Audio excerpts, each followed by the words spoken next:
Okay, hey guys. So the next thing I'm going to talk about is the Queen's death. Alright. Hasn't happened yet, at least that I know of. Then again, Kim Jong-un original is still alive apparently. Still ruling at least. Does that make it a necrocracy? So here's the thing. When the Queen dies, it's likely the push for us to become a republic is going to be a lot stronger, right? But the problem is we haven't been following our own rules. So we've moved so far away, and anyone who's been in a law case, like the majority of those people that you will ever speak to, they've never even heard of the Constitution, okay? Because we've moved so far from following the Constitution directly, okay? And this is problematic because if we're not following our own rule book and then we go and suddenly start our own country, right, we're in trouble.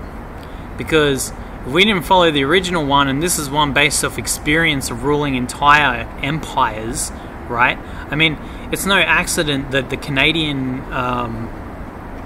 Constitution came out about the same time. It's not an accident that if just a year before the Australia Act, or 2 years before the Australia Act, you had the Canadian version, or Canadian, the one in Canada, right? That's not an accident, okay? These things happen because when you have a group who are ruling and they've done it for so long, okay, they have very specific knowledge on how to do it, okay? Now, when you remove them, because you now have a republic, right, you're going to have some destabilization that happens.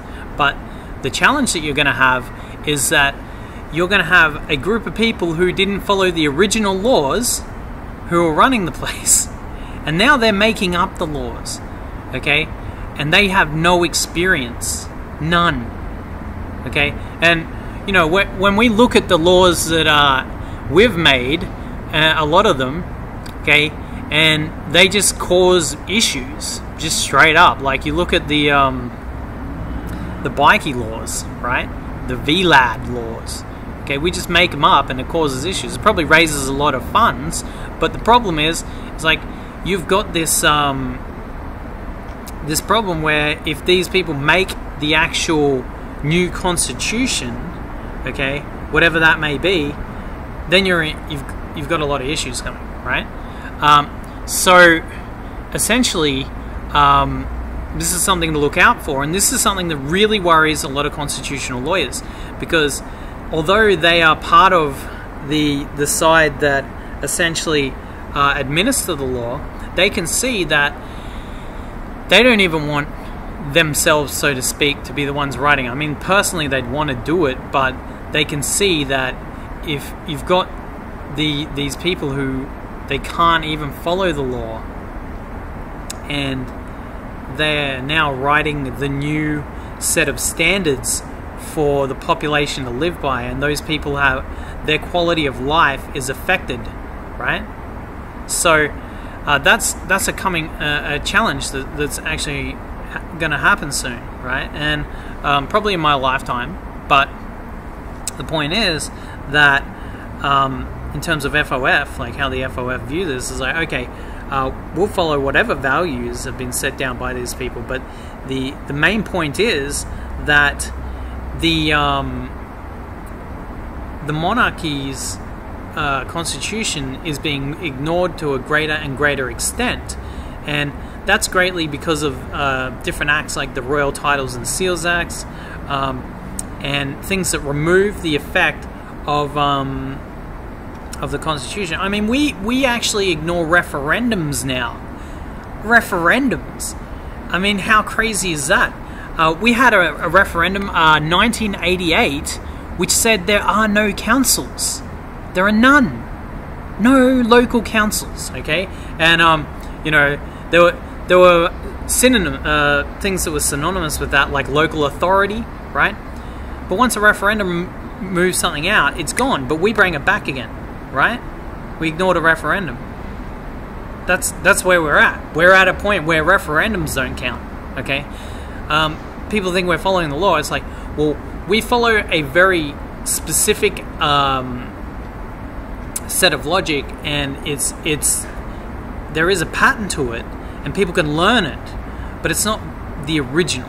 Okay, and I mean, this can be demonstrated in many ways. You could have a look at the idea of letters patents. Okay, we don't get letters patents now. Okay, we say we do, but if you contact the Privy Council, you will find out we don't. Okay, and that's still part of our law. We haven't removed that, so it's a must, and we're not doing it. Okay, we're not following our own law. What do you think happens when you get a group of people who are the most powerful people and they don't have to follow the law? Right now, they still get screwed over if they do, but the second this is a republic, there's no one outside of ourselves who is going to help. Okay, so the whole point is you get people following the law, right? Now, that's the idea. And the other thing is to have such an influence, right? Have such an influence, the FOF is to have such an influence so that if we do become a republic, we're going to end up in a situation where we're not actually, we're going to have a constitution that works, you know? We're not going to have something made to be a slippery, dodgy set of traps for a group of slaves, right? And that's really what this is about. Like, and this is my point of view on the republic that's going to happen, right? And you know, we are technically in a transition phase, okay? And I forgot what they call it, but that's how they deem us. Is like we are slowly moving towards our own independence, and we're not. I mean, we keep, we've kept a lot of the things that were functional in terms of the laws, but we've also put in things that are horrifically violating the rights of the people. I mean, you can just open the paper today, well, not literally today, but I saw it in the paper, and it just said the VLAD laws were actually not in line with the human rights laws as in the international human rights laws, right? It just openly said that, and the explanation was, well, domestic law doesn't have to align with international law. And it's like, well, yes, it does. Because the second that you have a domestic law that doesn't align with international law, you've got a real problem, because what you're saying is your law overrides the agreements, the treaties, right, that we signed. And treaties by nature in international law override everything else. Treaties are the most powerful form of agreement you can have. If you have a treaty, that's it, right? You can have a bilateral, unilateral agreement, treaty will override that, okay? So what they're saying is domestic law is overriding the entire world. And it doesn't work that way, okay? We've forgotten how this was set up. And that's why we are now getting these murky versions of the original laws, okay? That's why. And every single person with a slight hair of dictatorship in their soul, they're the ones who cling to this idea. It's like, okay, no, actually it's different. And it's like, they love that because every dictator loves it because they want to be able to do whatever they want without being held accountable, right?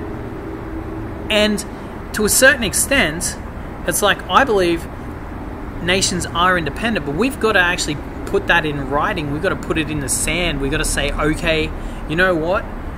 We are independent. We don't actually adhere to these greater bodies that call themselves the governing bodies, you know, whatever their names are, right? We do our own thing. But we got to put that in the sand. That we've got to write it out. We've got to say, this is how it is, right? And we don't do that. We with the Treaty of Versailles and many other treaties, we say, okay, and the founding of the League of Nations, we say, okay, you know what, we follow this international law now, okay? We're a member state of the League of Nations, and then we're a member state of the UN. Member states can't apply laws from one to another. This is another example of, and I talked about this before, why I have a challenge with the current constitution. And See, I'm all about following it, but I see the issues with it, right? So here's one. We're Australian. It's British law. You can't apply the laws from one member state towards another member state without a bilateral or unilateral agreement, otherwise it's a crime against humanity. Right? It's actually an act of war as well. And, it goes on and on and on.